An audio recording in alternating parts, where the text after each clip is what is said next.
कराची की कदीम और तारीखी एम्प्रेस मार्केट में 39 साला मोहम्मद आसिफ इस तरह चक्कर काट काट कर कोल्हू के जरिए तेल निकालते हैं। आसिफ 14 साल से ये काम कर रहे हैं और बताते हैं कि ये उनका पुश्तैनी पेशा है। उनका कहना है कि कोल्हू के जरिए निकाला गया तेल लोगों में मकबूलियत खोता जा रहा है, लेकिन जदीद मशीनों के जरिए निकाले गए तेल की निस्बत ये ज्यादा फायदेमंद है। काफ़ी लोग तो अभी मशीन वाला ही तेल ऑयल पसंद करते हैं कि चलो मशीन से निकाल लें, उसमें ज़्यादा निकलता है। इसमें ये मशीन से बेटर ये है क्योंकि लकड़ी का ऑयल अच्छा होता है और देसी काम ये है।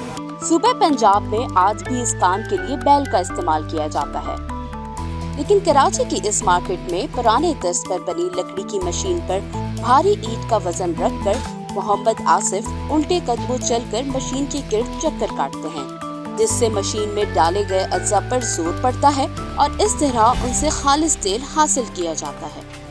आम तौर से इस तरह से खोपरे, बादाम, सरसों, अखरोट या तिल का तेल निकाला जाता है। 1 किलो खोपरे में आधा घंटा लगता है और बादाम में भी आधा घंटा लगता है, सरसों में 1 घंटा लगता है क्योंकि इसमें ज़्यादा मेहनत होती है। कराची में आज भी कई शहरी कोल्हू के जरिए निकाला गया खालिस तेल इस्तेमाल करते हैं। क्या आप भी ऐसा ही करते हैं?